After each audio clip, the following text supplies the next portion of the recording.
Topic for 7.8, scientific notation. Okay, I think we all have heard of that before, right? Scientific notation.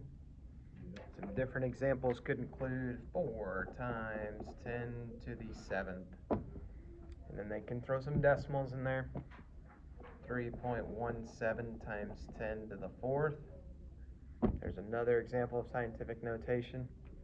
Is it possible to have negative exponents? Yeah, so we'll get into those as well. 2.954 times 10 to the negative 11th. Okay, there's two components when it comes to scientific notation. We got this leading number out in front.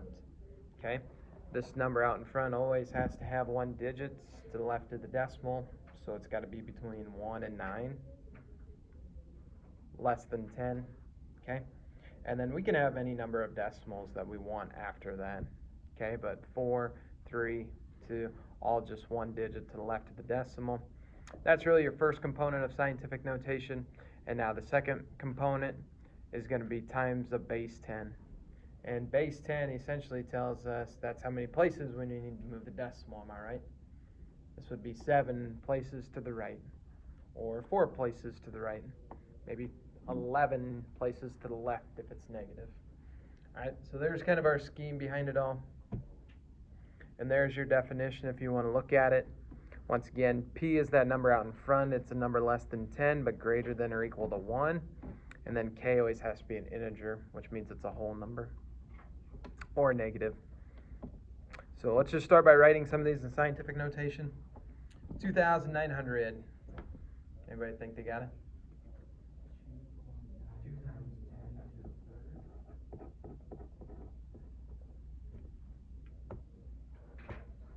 Here's our decimal. 1, 2, 3 places. I can only have 1 digit out to the left of the decimal, that being the 2, and I moved it 3 places, so 10 to the 3rd. Before we go any further, let's take a deeper look at this example. 2.9 times 10 to the 3rd. Why is that? Why does this work? Why is the system the way that it is? What does this sign here in the middle mean? It's a times sign. You're right. It's multiplication is what it is. So on your calculators, if you want to, times, what's 10 to the 3rd?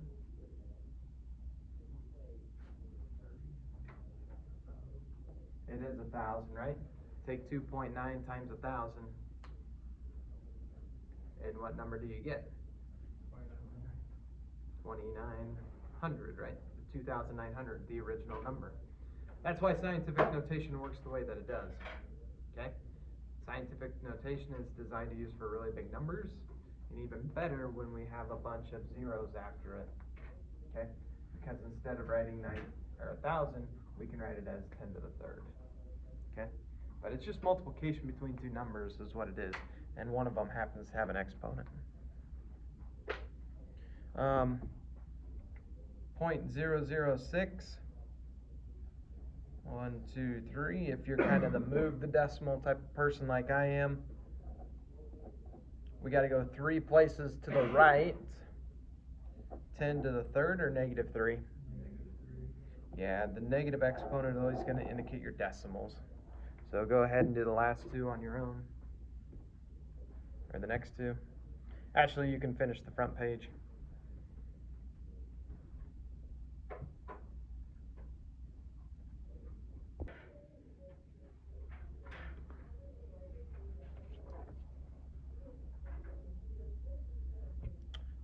The only thing I'd tell you, just be careful when you count your decimal places. If they give you commas, that's kind of nice because you know it's going to be every multiple of 3, 3, 6, 9, whatever. But here we go with this one. 1, 2, 3, 4, 5, 6. There it is. I had to land right on that comma, which is a multiple of 6. Therefore, 1.96 times 10 to the 6th.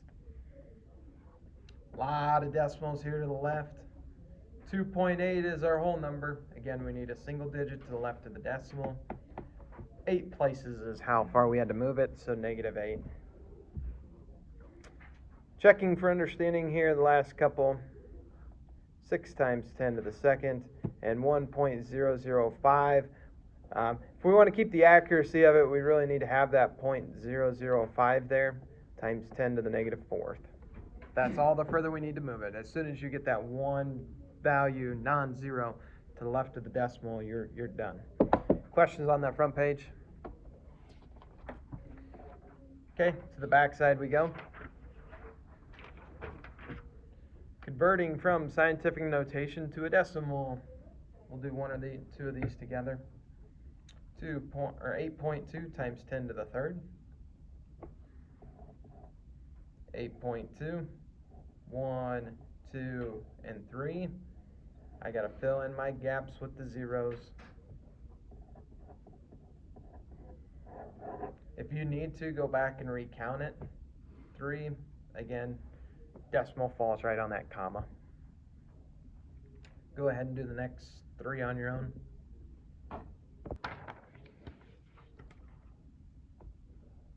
You can look those over, but again, I feel confident you guys know how to go about doing this. This isn't the first time you've seen scientific notation.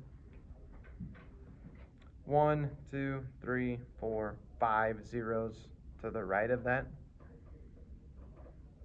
Some of you might have it figured out. If it's like -6, it's always one less zero than that negative exponent, because you got to move it that one more time to get that 1 to be there, that 1 there. So if I had 7.24 times 10 to the negative 13, how many zeros would we have to the right of the decimal? There you go. Okay. Good on scientific notation.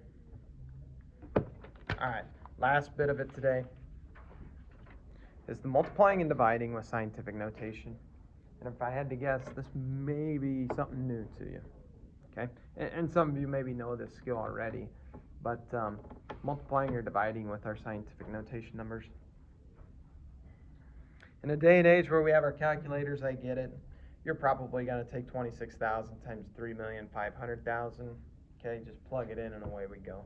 But I do want to show you this skill that can be used when we do scientific notation. Okay. First of all, let's convert these to scientific notation.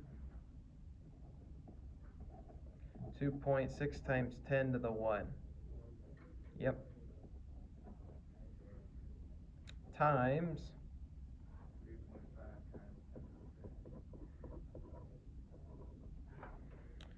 So how many factors do we have up here? How many numbers?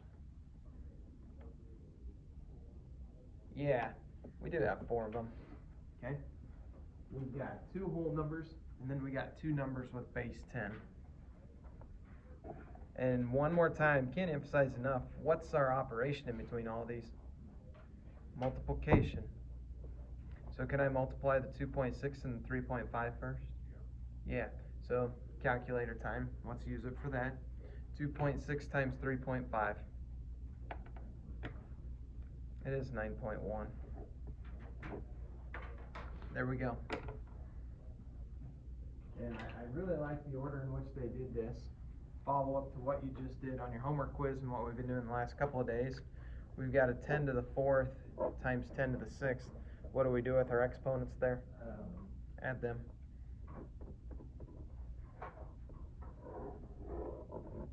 Have you guys done this skill already?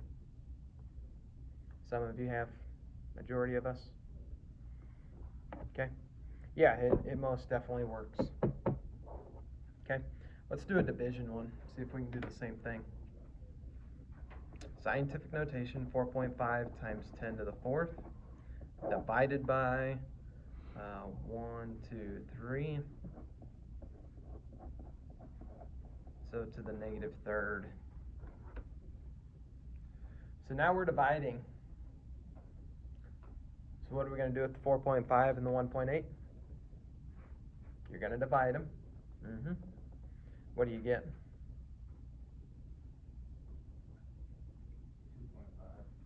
2.5. So divide your numbers.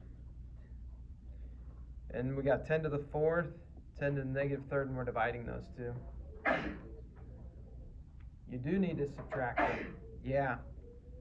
So 4 minus -3 is 7. It is. 4 minus that -3 will get a 7. 2.5 times 10 to the 7th. On your own, see if you can do the last couple. Yep. 9 times 10 to the... So once again, it's a division. 7.2 divided by 9. We do get a decimal, it's 0.8. And now -6 minus -4. Yep, two-stroke method, keep change, change. Is that number in scientific notation? No, it isn't. Got to move it over 1. So does the -2 go to -3 or -1?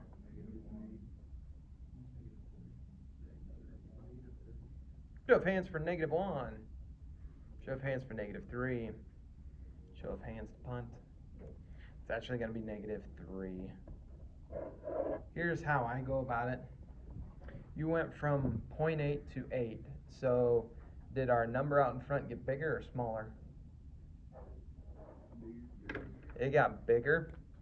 So what does your exponent need to do to compensate for that? It needs to get smaller. So yeah, to get smaller, we need to go from -2 down to -3. Those negatives kind of play mind games with us when we do that. Lastly, 2.7 times 10 to the third, 4.5 times 10 to the -6th. We are once again going to multiply the 2.7 and the 4.5. That number, 12.15. Alright, so we know we may have to do something here in a moment with that. 3 and -6 gets us a sum of -3. Scientific notation, yes or no? Not quite. 1.215. And again, you can ask the question, 12.15 to 1.2. Our number got smaller, so our exponent needs to get bigger. It's got to do the opposite, so it kind of counteracts that. Bigger would mean we'd go up to -2. To the right on the number line.